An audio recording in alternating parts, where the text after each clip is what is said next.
Muy bien, entonces vamos a comenzar el día de hoy con la primera pregunta. Y aquí tenemos, hermano, vamos a agrandarlo un poquito para los hermanos que de repente tienen algún problema con la vista. Entonces ahí está la primera pregunta.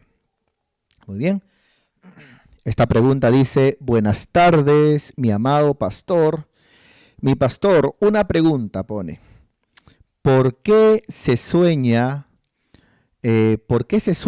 con una Biblia roja, ¿no? Bueno, yo supongo que está preguntando qué significa soñar con una Biblia roja, ¿no?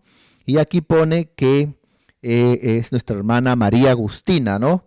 Que es prima de los siervos Renato y nuestra sierva Kelly. Y bueno, aquí pone qué significa soñar con una Biblia roja. Bueno, yo quiero decirles, hermano, que a mí me gustaría poder de repente descifrar algunos sueños que ustedes tengan, ya que la Biblia habla que hombres como José, ¿no es cierto? Y en la Biblia también, hermano, como Daniel y otros más, la Biblia habla que por el Espíritu de Dios tenían esa capacidad de poder interpretar sueños. Nosotros sabemos muy bien de que somos dirigidos por el Espíritu Santo y de que nuestra base es la palabra, no los sueños. Pero eso no quita que Dios habla de una manera personal. Un sueño puede ser de Dios, pero me es casi imposible. Sería populismo que yo de repente me ponga a interpretar sueños por acá, porque ya habrían hermanos que me digan: pastor, ¿qué es soñar con una paloma? Pero depende, ¿no? La paloma te picó, la paloma se posó en tu cabeza, la paloma te habló, de qué color era la paloma, qué sentiste cuando viste la paloma, en dónde viste la paloma, depende, ¿no? Algo que puede aparentemente parecer bueno, puede ser malo. Ejemplo, ¿no es cierto? Ejemplo. Pastor, ¿qué significa de repente el fuego? Bueno, depende, ¿no? Depende. El fuego para lo malo puede significar el infierno, el fuego para lo bueno puede significar la llenura del Espíritu Santo, o el fuego de una manera normal, ni lo malo ni lo bueno, puede simbolizar pruebas. Entonces, no es tan fácil, por ejemplo, como en este caso, decir, mi pastor, una pregunta: ¿qué es soñar con una Biblia roja? ¿No? De la misma forma, depende, ¿no es cierto? Por ejemplo, soñaste que de repente rompías una Biblia roja, ¿no? Indudablemente es algo malo, ¿no es cierto? Soñaste que veías solamente una Biblia roja, ¿no? Solamente eso, que había una Biblia roja, no significa nada, ¿no? Pero de repente soñaste con una Biblia roja y aparecía de repente un versículo de la Biblia o una palabra, entonces puede ser de Dios. Entonces, yo les recomiendo, ¿no? Yo les recomiendo a los hermanos que pueden de repente ir a la consejería pastoral, ¿no? Pueden entrar rapidísimo, ¿no? Rapidísimo. Pueden entrar a la consejería pastoral solamente a contar su sueño, menos de 5 minutos, y lógicamente que ahí le vamos a responder si fue un sueño humano solamente, que no tiene nada que ver, o si es un sueño del diablo, ¿no es cierto? O si es un sueño de repente de Dios. Por ejemplo, acá con este sueño de la Biblia roja, ¿no? Sí, pastor, yo soñé y en la Biblia roja decía: te vas a morir. Ya, definitivamente es un sueño del enemigo, que busca asustarte, que busca atemorizarte, porque la Biblia no dice eso. No, pero soñé de repente que solamente era una Biblia, nada más, no vi, solamente era una Biblia roja. Bueno, si no hay propósito, si no hay mensaje, puede ser un sueño humano. No, pero sí vi un versículo. A ver, cuéntame el versículo. Puede ser de Dios. Entonces, yo les recomiendo una vez más a todos los hermanos que son de la central, que cuando tengan un sueño y realmente quieran saber qué significa, que puedan acercarse a la consejería pastoral, y ahí yo les voy a preguntar qué pasó con la Biblia roja, qué sentiste, dónde lo viste, qué ocurrió, y en base a eso podemos nosotros diagnosticar si es un sueño humano, si es un sueño del enemigo o si es un sueño de Dios.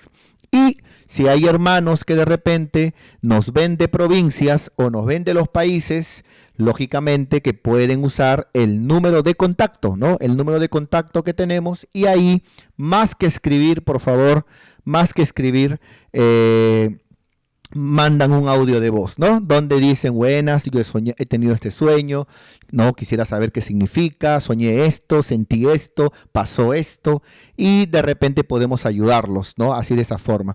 Los que son hermanos de provincias de nuestra iglesia y de los países de nuestra iglesia, ya saben que ustedes tienen con nosotros un WhatsApp misionero, para que ahí ustedes, si tienen un sueño que realmente les afecta mucho, lo pueden contar ahí y ahí lo interpretamos. Tienen alguna petición de sanidad, de salud, lo pueden poner ahí y ahí oramos. O algún problema, podemos conectarnos con todos los hermanos que son de provincias y de los países de la gloria de Dios. Bueno, entonces, a mi amada hermana, amada hermana María Agustina, invitarla para que personalmente me pueda contar el sueño, o este domingo en el templo, ¿no? Me cuenta rápidamente 1 o 2 minutos y ahí podemos interpretar si el sueño es del enemigo, si es simplemente humano o si es de Dios. Pero así, de esa manera, ¿no? Imaginemos, pastor, ¿qué significa soñar con un micrófono? Depende. Si vistes un micrófono en tu sueño, ahí nomás lo viste, no significa nada. Si de repente alguien te va a agarrar a microfonazos, puede significar que de repente vas a tener problemas. No lo sé, pero yo te animo que de repente los que son de la central puedan acercarse a la consejería pastoral. Amén. Siguiente pregunta, por favor.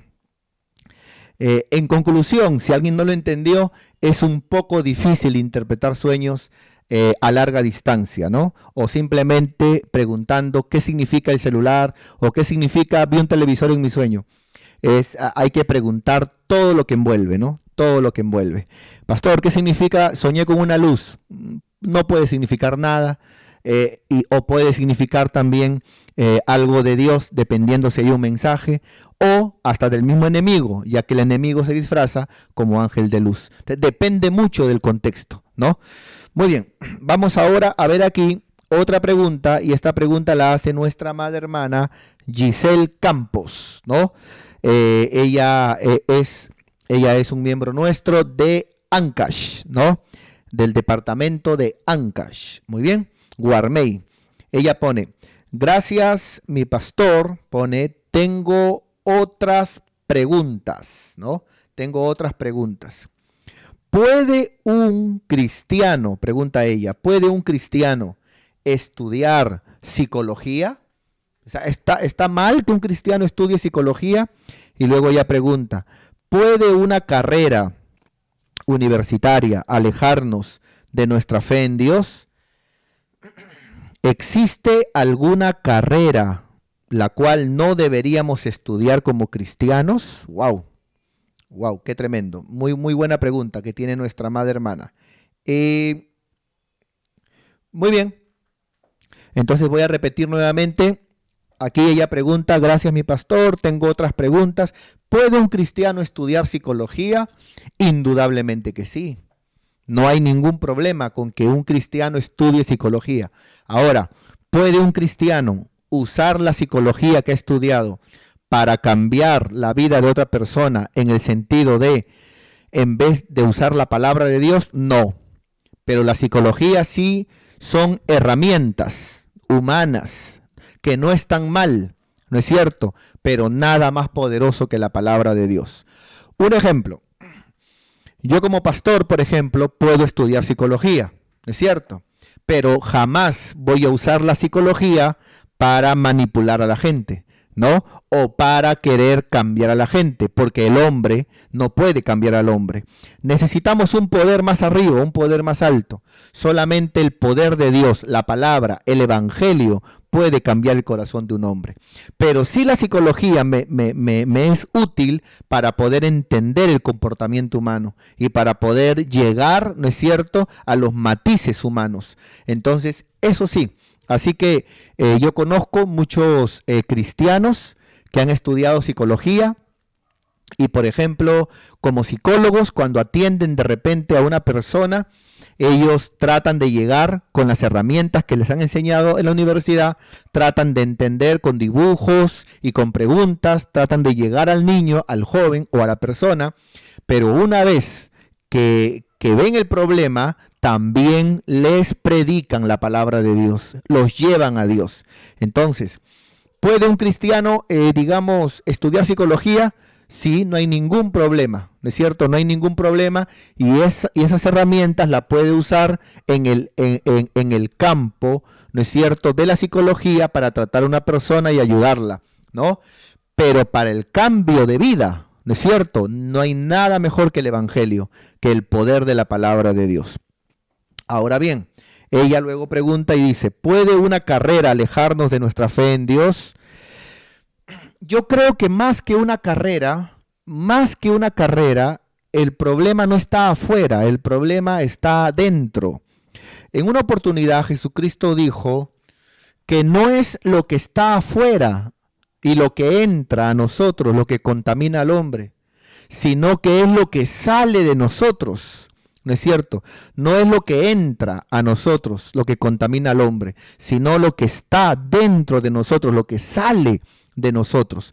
Entonces, eso me enseña a mí que no es tanto la carrera que yo estudie o el que vaya a la universidad, no es tanto lo de afuera, sino si yo realmente amo a Dios con todo mi corazón. Entonces, el problema, hermano, con las universidades no es la carrera que estudiamos, es que a veces en la universidad hay maestros, ¿no es cierto?, que pueden ser muy buenos maestros de repente de matemáticas, de repente de historia, pueden ser muy buenos maestros de medicina, de leyes, ¿no es cierto?, porque es su área, es su rama, han estudiado eso. Pero hay algunos maestros que se les ocurre hablar de Dios, ¿no?, en la universidad, ¿no?, llamándole a Dios religión, cuando son dos cosas muy diferentes. Una cosa es la religión, la religión es lo que heredamos todos desde niños, la religión de los padres, los abuelos, pero otra cosa es no religión, otra cosa es mi relación que tengo yo con un Dios real, con un Dios vivo. Y eso es por medio de la palabra. Es un gran problema cuando muchos profesores de matemática, de historia, profesores de repente de medicina en la universidad o de leyes, comienzan a hablar de Dios, ¿no? Burlándose, diciendo, por ejemplo, ¿habrá algún cristiano aquí? Y levanta la mano uno y comienzan a menospreciarlo, ¿no? Pobrecito ese cristiano, loquito, ¿no? Pero bueno, bienvenido a la ciencia, ¿no? Como que si la ciencia estuviera peleada con Dios, ¿no? Cuando la Biblia dice que la ciencia la sopla Dios desde el cielo. Entonces, hermano, ese es un problema. Entonces, el problema no está afuera. ¿No es cierto? Yo me puedo sentar en una universidad y yo escucho eso y a lo mucho me voy a indignar. El problema está cuando ese cristiano es un tibio, cuando ese cristiano no lee la Biblia, cuando ese cristiano nunca ha tenido convicción y cuando escucha a un profesor de universidad hablando mal de Dios, hablando mal de la Biblia o diciendo que todo esto es mentira, entonces él, en vez de creerle a Dios, ¿no es cierto?, en vez de creerle a la palabra, prefiere creerle por admiración a ese profesor de universidad. Ese es el problema. Por eso bien digo, el problema no está afuera, el problema está dentro. Entonces, por eso la palabra dice, examinaos, dice la palabra de Dios. Por ello, mis queridos hermanos, yo quiero motivar a todos mis hermanos que van a entrar a las universidades, vayan y entren a las universidades, créele a tu profesor todo lo que te va a hablar, ¿no es cierto?, lo que te va a hablar en su rama, lo que te va a hablar, ¿no es cierto?, dentro de su currícula de conocimiento, ¿no es cierto?, lo que te va a hablar dentro de su especialización. Pero cuando tú veas a un profesor que te habla de Dios, cuando ni siquiera han leído la Biblia, inclusive son hasta ateos, no vas a creerle pues eso, ¿no? Ahí cada estudiante, cada cristiano tiene que aprender a defender su fe. tiene que aprender a defender su fe. Eso es muy importante. Por eso yo recomiendo a todo cristiano que va a estudiar en la universidad, yo animo a los jóvenes que estudien en las universidades, si no hay plata para la universidad, que estudien en un instituto, ¿no es cierto? Que acaben los colegios, pero cuando vayan a estudiar a la universidad, que tengan bien en claro, es una ley que se pongan en la mente y en el corazón. Yo voy a recibir todo lo que el profesor me enseñe de acuerdo a su currícula de conocimiento. Si es un profesor de matemática, matemática me va a enseñar y le voy a recibir matemática. Si es un profesor de repente de medicina, medicina le voy a recibir y voy a aceptar todo lo que me diga. Si es un profesor de leyes en abogacía, leyes le voy a recibir. Pero si alguno de estos se mete a hablar de un libro que no leen, se meten a hablar de un Dios que no conocen, yo voy a cerrar mis oídos y cada uno que crea lo que quiere. ¿No es cierto? Entonces, eso es importante, hermanos, ¿no? Entonces, el problema, aquí nos pone nuestra sierva Giselle, dice, ¿puede una carrera alejarnos de nuestra fe en Dios? Ninguna carrera, al contrario, es bueno que cada joven tenga un cartón, es bueno que cada joven estudie algo, no importa, algo técnico, aunque sea. A veces hermano, pasa de que no tenemos dinero, los padres no tienen plata, no hay oportunidad, lo que sea, pero al menos una carrerita, algo de repente de medio año, ensamblaje en computadora, algo aprende, hazte de un cartoncito, valora, ama el estudiar, eso es importante, ¿no es cierto? Entonces el problema no es que estudiemos, el problema es cómo está mi corazón cuando vaya a estudiar, ¿no? Ese es el problema, por eso bien dije, el problema no está afuera, el problema está dentro de nosotros. Si un cristiano está bien plantado aquí adentro, tiene convicción acá adentro, está lleno de Dios aquí adentro, lee la palabra todos los días, congrega siempre, se conecta siempre, ama a Dios con todo su corazón, aunque venga Mario Vargas Llosa a decirle que Dios no existe, ese cristiano, él va a estar está loco ese Mario, ¿no es cierto? ¿Por qué? Porque él tiene convicción adentro, porque el problema no es afuera, el problema siempre es adentro. Por eso que la gente que siempre está culpando a otras personas o culpando a un problema o echándole la culpa a una circunstancia, no ha entendido nada del evangelio, no ha entendido nada, ¿no es cierto? Porque el problema nunca está afuera, el problema siempre está adentro de nosotros. Muy bien, entonces pone aquí, ¿puede una carrera alejarnos de nuestra fe en Dios? No, para nada. Luego pregunta ella, ¿existe alguna carrera que no deberíamos estudiar como cristianos? Bueno, yo creo que toda carrera es buena, ¿no? Yo creo que toda carrera es buena, ¿no?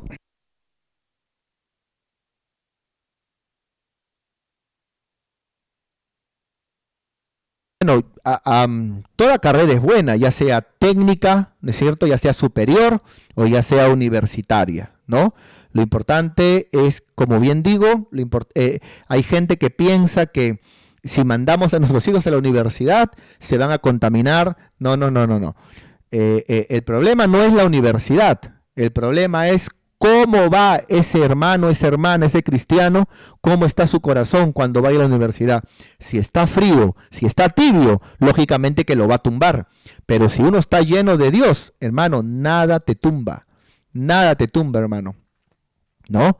Entonces, eso que está ahí es muy, muy importante, ¿ya? Muy bien, entonces esa es la pregunta que le responde, esa es la respuesta que le damos a la pregunta de nuestra amada hermana Giselle Campos. Muy bien, vamos un poquito a saludar aquí a algunos hermanos, no sé cómo están los hermanos, si de repente están conectaditos, a ver, vamos, permítanme saludarlos con mucho cariño, gloria a Dios. Muy bien.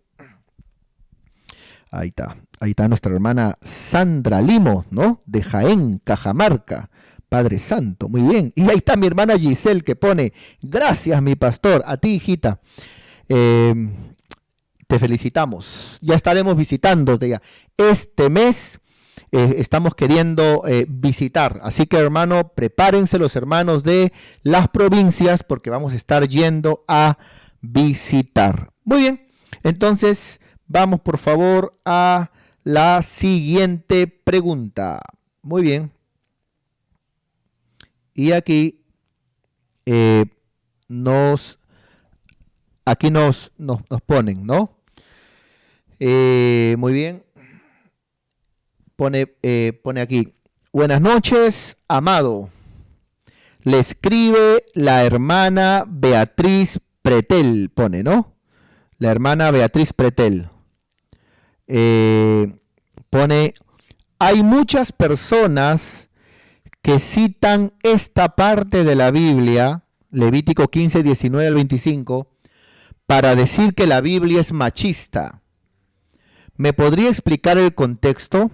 Con mucho gusto. Vamos a Levítico 15, 19 al 25. Vamos para allá.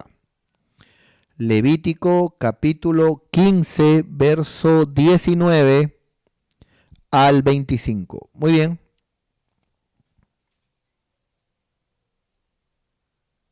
Acá está. Nuestra hermana Beatriz Pretel,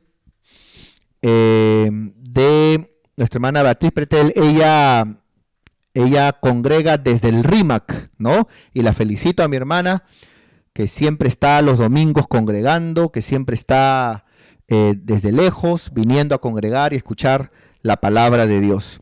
Muy bien, pone aquí ella, buenas noches, amado. Le escribe la hermana Beatriz Pretel. Hay muchas personas que citan esta parte de la Biblia, Levítico 15, 19 al 25, diciendo que la Biblia es machista. ¿Me podría explicar el contexto? Muy bien. Bueno, vamos en este momento a leer qué dice la Biblia. Dice, cuando la mujer tuviere flujo de sangre, ¿no? Aquí lo que está hablando, hermano, es que cuando la mujer tiene su costumbre, ¿no? Cuando hablamos de la costumbre de la mujer de menstruar. Acá está hablando de la menstruación, ¿no? De la menstruación. Dice, cuando la mujer tuviere flujo de sangre, para aquellos que no saben qué es la menstruación, alguno dirá, pastor, ¿quién no sabe? Bueno, siempre falta por ahí uno, de repente 11 años, 12 años, que me mira alguien y hay que explicarlo. La menstruación es cuando ya la niña ya tiene de repente 13, 14 años y comienza a derramar sangre, ¿no? Derramar sangre por su parte íntima una vez al mes. Algunas mujeres menstruan 3 días al mes, otras menstruan una semana al mes, ¿no? Otras he visto que menstruan 2 semanas, una quincena, ¿no? Pobrecitos los maridos, hermana.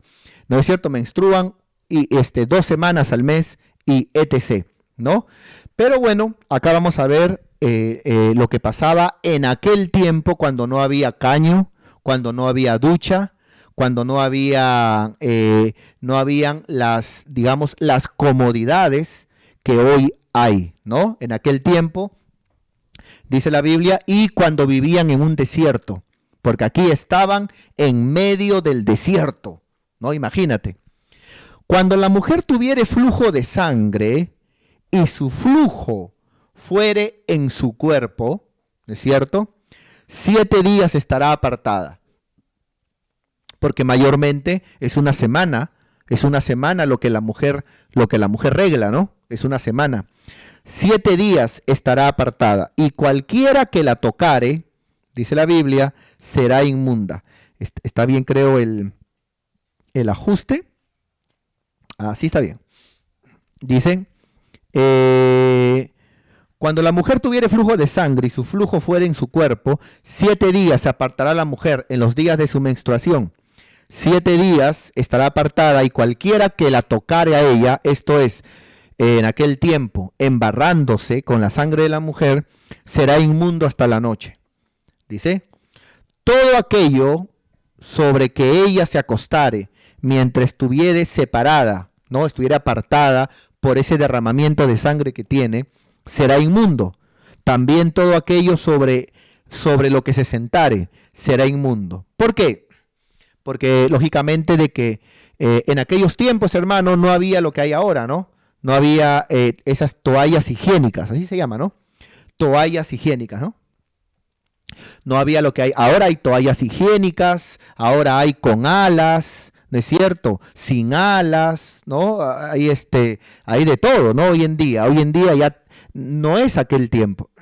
Entonces, en aquel tiempo, hermano, cuando vivían todos en un desierto, Dios, por un asunto de limpieza y de salubridad, ¿no? Para evitar, digamos, las enfermedades, las infecciones, los gérmenes, Dios decía que la mujer, cuando regle, ¿no? Lógicamente que ella solamente podía usar un trapo que encontraba por ahí, pero ese trapo no sujetaba el fluido diario que tiene la mujer cuando regla. Entonces, la Biblia decía que la mujer trate de estar apartada, porque si se sentaba, por ejemplo, en un lugar, manchaba la silla, manchaba el mueble de sangre. Estaba en la cama donde dormía con su esposo, manchaba la cama de sangre. Entonces, por un asunto de salubridad y de limpieza, Dios decía que la mujer, ¿no es cierto?, esté apartada, ¿no? Esté apartada. Vuelvo y repito, en aquellos tiempos no había el caño, no había la ducha, no había, hermano, las toallas higiénicas que se venden, era todo más rústico, ¿no? Entonces, imagínate a la mujer usando un trapo y luego de eso el trapo se le manchaba y al siguiente día que usaba, y la sangre salía. Entonces, hermano, eso era una ley de higiene. No tiene nada que ver con menospreciar a la mujer. Era una ley de higiene. Y cualquiera que tocare su cama, lavará sus vestidos, porque estaba de sangre, ¿no? Y después de lavarse con agua, será inmundo hasta la noche. Esto era un asunto de lavarse con agua. La mujer se lavaba con agua y al mismo tiempo seguía saliendo, ¿no? Luego dice la Biblia de la siguiente manera, también cualquiera que tocare cualquier mueble sobre que ella se hubiese sentado, lavará sus vestidos, se lavará luego a sí mismo con agua y será inmundo hasta la noche. Y lo que estuviere sobre la cama o sobre la silla en que ella se hubiere sentado, que lo tocare, será inmundo hasta la noche. Esta palabra inmundo no tiene nada que ver con que la mujer es inmunda o será inmunda de pecado, ¿no? Acá inmundo no significa pecado. Acá inmundo significa digamos, algo que no está limpio, ¿no? Es como cuando, por ejemplo, una mamá dice, ¿no? Oye, pásale trapo a esa mesa que está toda inmunda. No es de que esa mesa está llena de pecado. No, inmunda se refiere a que está sucia. A eso se refiere acá. Este asunto es un asunto de salubridad, es un asunto de higiene. Cuando la mujer en aquellos tiempos que no había ducha, no había caño, no había, hermano, tanta comodidad con el agua como lo hay ahora, ¿no es cierto? No habían toallas higiénicas. La mujer, en su derramamiento de sangre, se le pedía a la mujer por higiene y salubridad que puede estar apartada, que no manche el mueble, la silla, la cama, ¿no es cierto? Para que luego cuando termine pueda lavarse y pueda volver a su diario vivir, ¿no es cierto? Entonces, esto es un asunto de higiene, porque nuestro Dios, aunque no lo creas, también le importa la higiene. Si alguno durmiere con ella, ¿no es cierto?, y su menstruo fuere sobre él, será inmundo por 7 días, y toda cama sobre que durmiere será inmunda. Algunos de repente pueden malinterpretar esto, ¿no? O sea, de que la mujer cuando está menstruando no puede dormir en su cama con su esposo. Bueno, ahora sí. Pero en aquel tiempo, ¿cómo hacíamos?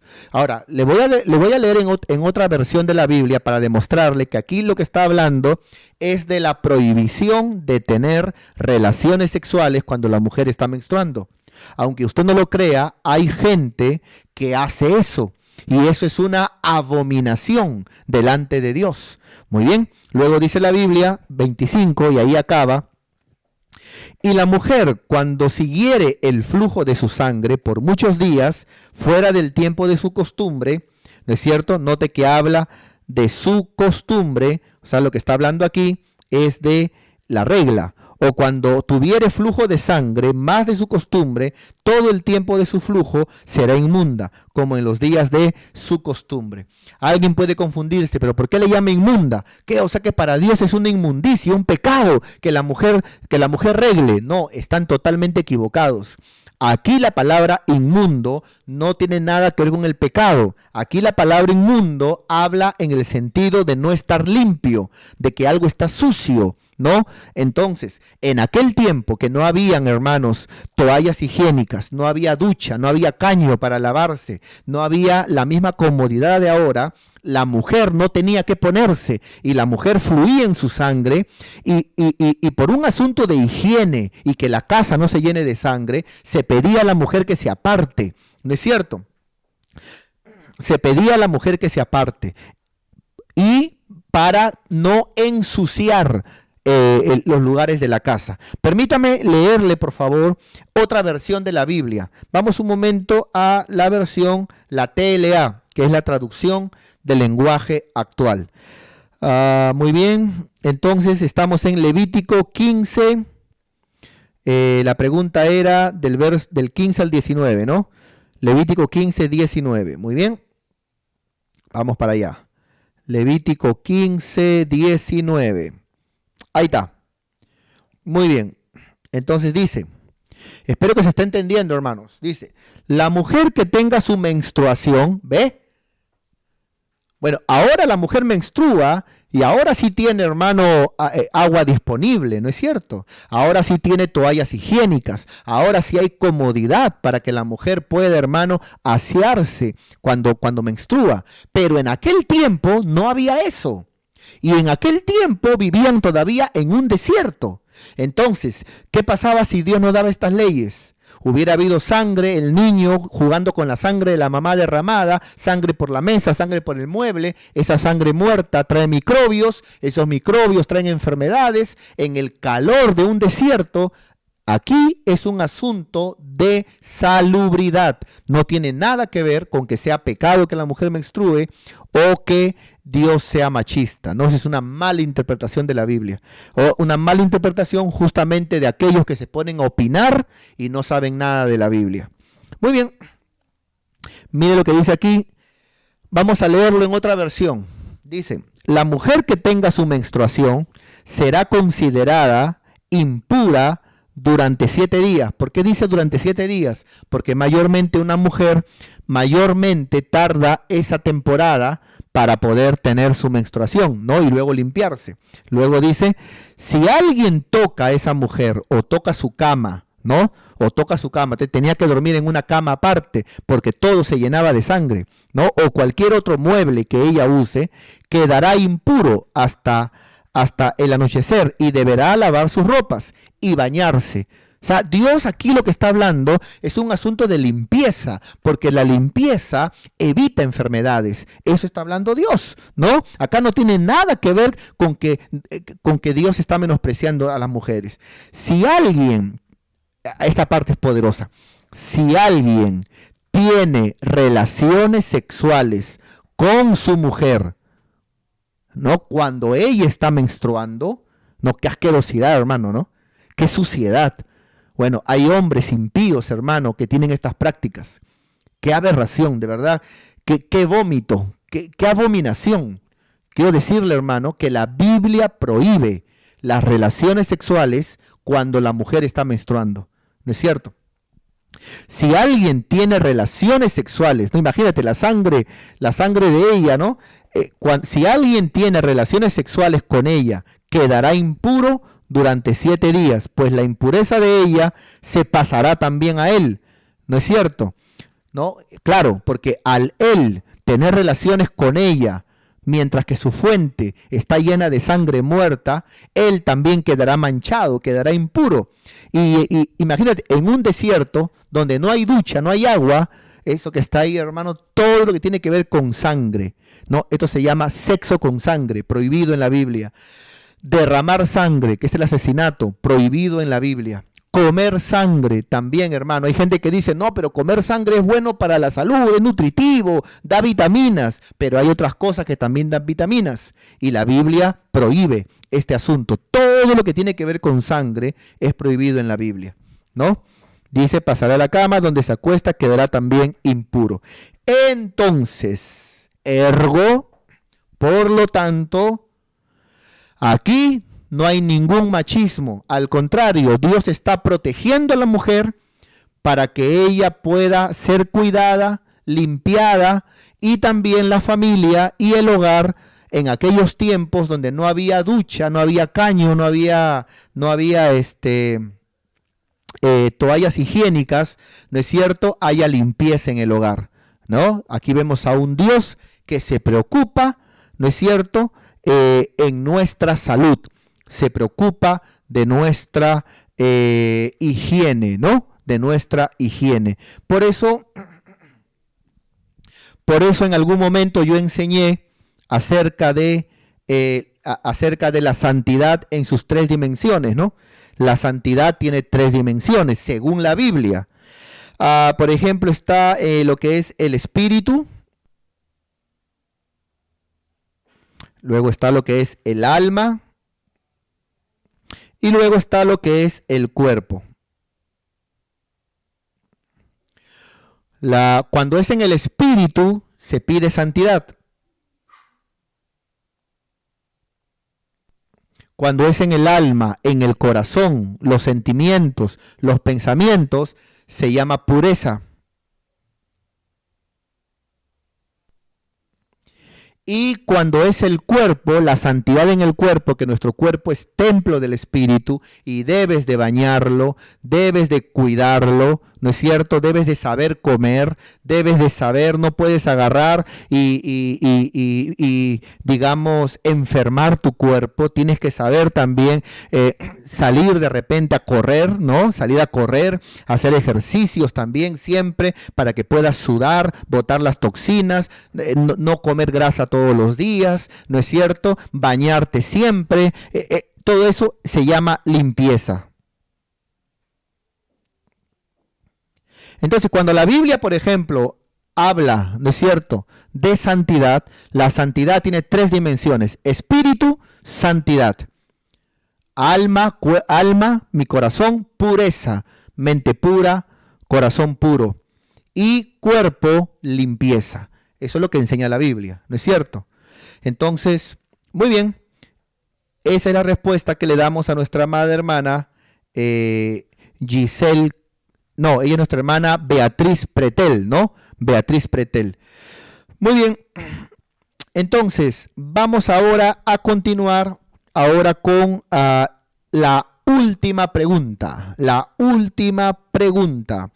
Y esto nos los mandan. Dicen, mi pastor, buenas tardes. ¿Qué significa Números 11:25? ¿Qué significa Números 11:25? Vamos para allá. Vamos a ver qué dice Números 11:25. Muy bien. Gloria a Dios.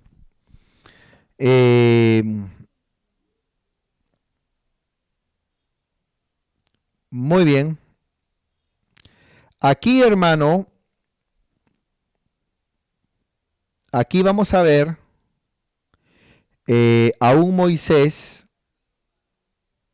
Ya. Aquí vamos a ver, hermanos, y con esto quiero ir terminando. Está poderosa esta pregunta. Aquí vamos a ver a un Moisés que llevaba al pueblo de Dios, ¿no? Que llevaba, hermano, que llevaba a Israel en el desierto. Y este Moisés, que llevaba a más de 3 millones de judíos, a veces sentía la carga del pueblo. Esta carga, ¿no es cierto?, no significa que Moisés no amaba al pueblo. No, él seguía ahí porque amaba al pueblo.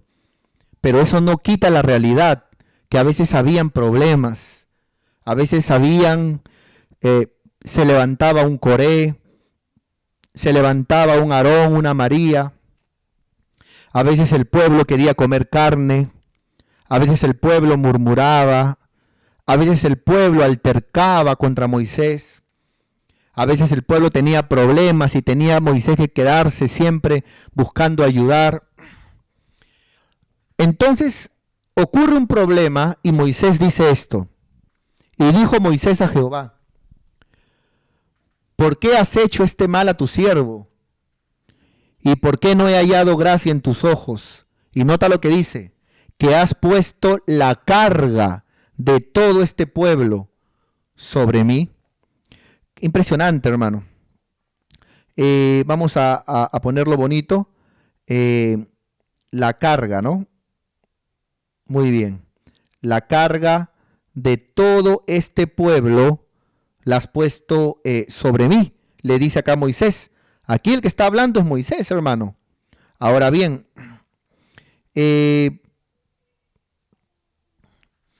esto que está aquí en el Nuevo Testamento lo repite el apóstol Pablo. El apóstol Pablo también dice, ¿no? Por favor, dice Pablo, a todos aquellos que están hablando o de repente cosas que pasan, Pablo dice, ¿no? Dejen ya de meterse conmigo, dice Pablo, porque yo tengo en mi cuerpo las marcas de Jesús, ¿no? Así dice Pablo. Y luego Pablo dice, ¿no?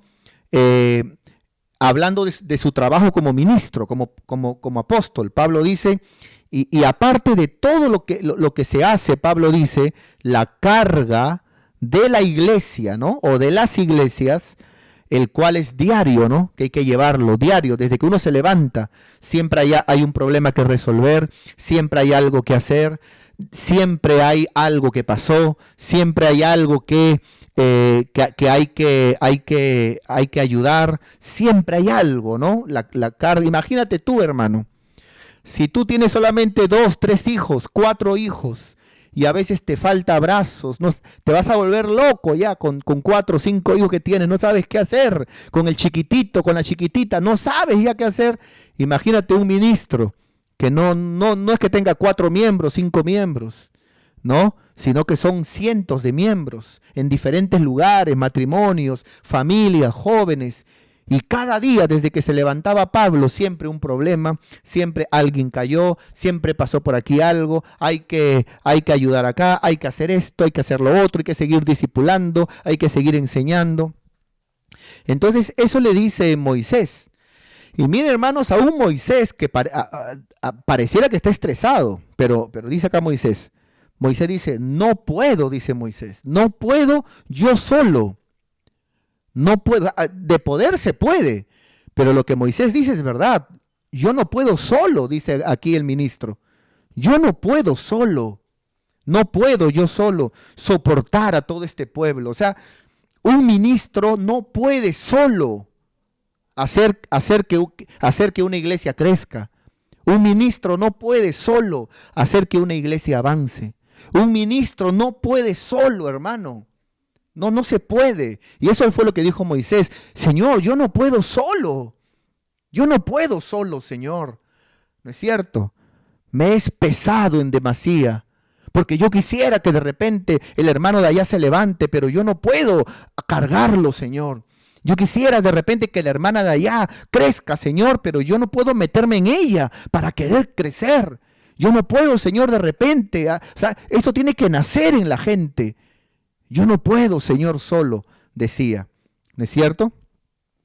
Y luego, acá Moisés estaba bien tremendo, hermano. ¿Eh? Mire el trabajo ministerial de Moisés. Estaba tan, pero tan, hermano, deprimido Moisés, que pone, y si así va a ser, Señor, conmigo, si así va a ser, Señor, el llevar este pueblo, yo te ruego que me des muerte mejor. Señor, levanta otro y a mí mátame. Mátame, Señor. Llévame contigo. Mátame, estoy contigo, Señor, pero el trabajo de la obra, lo que pasa en la obra todos los días, Señor. Y aparte, Señor, yo no puedo solo. Yo necesito que tú levantes a tu pueblo, que tu pueblo quiera trabajar, que a tu pueblo le nazca el seguir adelante. Que tu pueblo, Señor, que se levanten ancianos, que se levanten líderes, que se levante gente. Yo no puedo, Señor. Aquí vemos a un Moisés desesperado. Y luego dice acá, entonces Jehová dijo a Moisés, mira la respuesta de Dios. Reúne a 70 varones de los ancianos, ¿no? El Señor dijo, muy bien, a los ancianos, ¿no? A los líderes, voy a levantar líderes, dijo, ¿no? Muy bien. Y yo descenderé, dijo Jehová, y hablaré allí contigo. Y tomaré del espíritu que he puesto en ti. Voy a tomar del espíritu que está en ti, que yo he puesto en ti, ese mismo amor que tienes para mí, esa misma valentía para servirme, esa misma osadía para guardar mi palabra, ese mismo amor que tienes para mi reino, para mi obra, lo que he puesto en ti, dice la Biblia, tomaré del espíritu que está en ti y lo voy a poner también en otros que se van a levantar para estar contigo. ¿No es cierto? Y lo pondré en ellos, dice la Biblia. Y ellos, los que yo levantare, ¿no es cierto? Los que yo levantare, ¿no? Dice, llevarán contigo. Y mira, acá ya no es Moisés diciendo la carga del pueblo, ya no solamente es en el Nuevo Testamento, como Pablo dice, la carga de llevar las iglesias, sino a un Dios diciendo y reconociendo que sí, ¿no? Aunque el mundo, hermano, crea, pues, ¿no? Para el mundo lo bueno es malo y lo malo es bueno, ¿no? Entonces, y llevarán contigo la carga del pueblo. Sí, hermano, la carga del pueblo, y no la llevarás tú solo. Y aquí vemos, hermano, realmente impresionante. Gloria a Dios. Qué hermoso versículo, ¿ah? Qué hermoso versículo. Y aquí vemos, hermano, que dice la Biblia, y salió Moisés y dijo al pueblo las palabras de Jehová, y reunió Moisés a 70 varones de los ancianos del pueblo, y los hizo estar alrededor del tabernáculo, dice. Y entonces Jehová descendió en una nube. Este es otro misterio, ya les voy a enseñar en un tema que se llama la nube de Jehová. Nos vamos a ir al hebreo original, otras versiones, y les voy a dar unas cosas bien tremendas. Entonces Jehová descendió en la nube, ¿no? Y le habló, ¿no? Y tomó Jehová del espíritu que estaba en Moisés, ¿no es cierto? Y lo puso en los 70 varones ancianos que se habían reunido.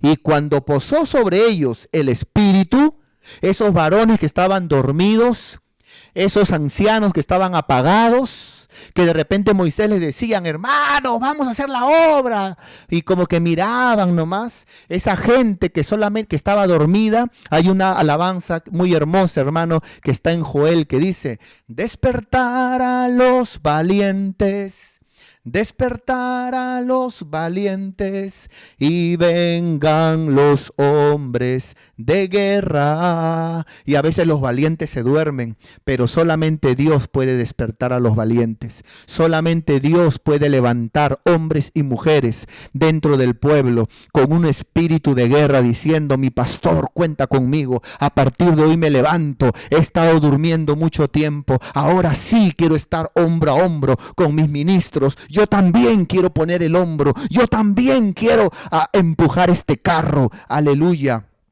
Yo también quiero dar de mis talentos, de mi fuerza. Yo también quiero gastarme. Aleluya. Así como se gastan mis ministros y aquellos que están con él. Yo también quiero dar lo mejor de mí. Y dice la Biblia que cuando Dios puso del espíritu que puso en Moisés, lo puso en estos 70 varones, dice la Biblia que ellos comenzaron a profetizar. Qué tremendo, hermano. Qué impresionante. Comenzaron a profetizar y les fluía, les salía, porque estaban en el orden de Dios. Comenzaron a profetizar y no cesaron, porque cuando uno fluye en el orden de Dios, no cesa, sino que crece, avanza. El problema es cuando nos salimos del orden. El problema es cuando yo ahora tengo mi propia visión en vez de seguir la visión de mi ministro, la visión que Dios le ha dado a mi ministro, la visión de mi iglesia, la visión de lo que Dios quiere hacer donde Dios me ha plantado. Cuando andamos en esa misma visión, hermano, profetizamos, fluimos y no cesamos, dice la palabra de Dios. Qué impresionante. ¿Y qué significa ese versículo? A ver, gloria a Dios. Muy bien. Entonces, hermano, creo que puso el 25, ¿no? 25. Sí, justo el que leímos. Y vamos terminando, por favor. ¿Qué significa ese versículo? Al hermano o a la hermana que nos preguntó y no nos puso su nombre. ¿Qué significa ese versículo?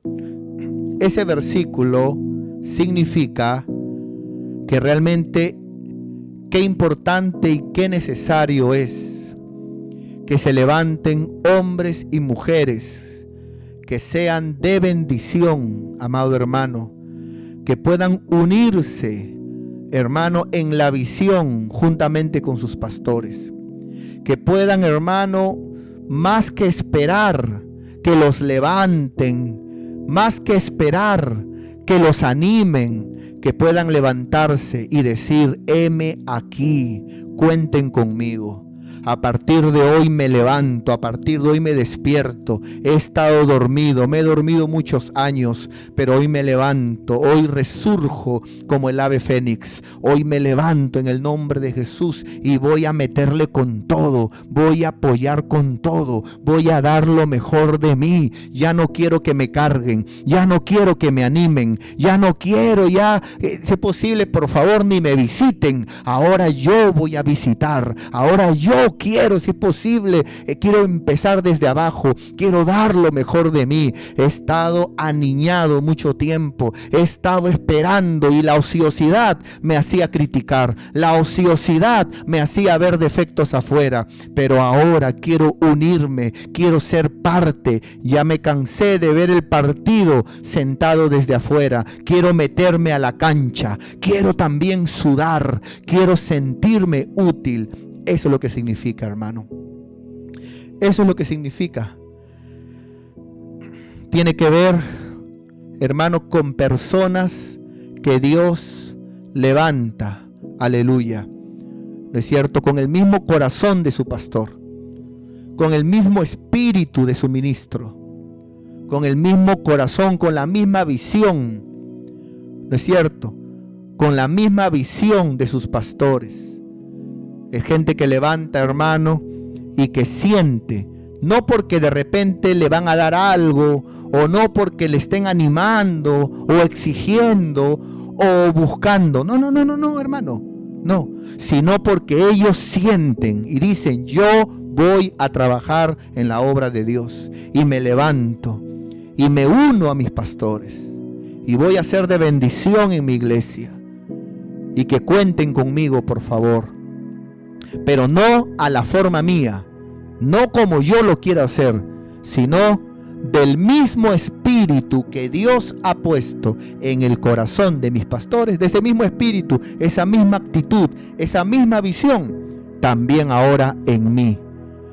Unidos, como dijo Pablo en 1 Corintios capítulo 1, una misma visión, hablando lo mismo, ¿no es cierto? Un mismo sentir.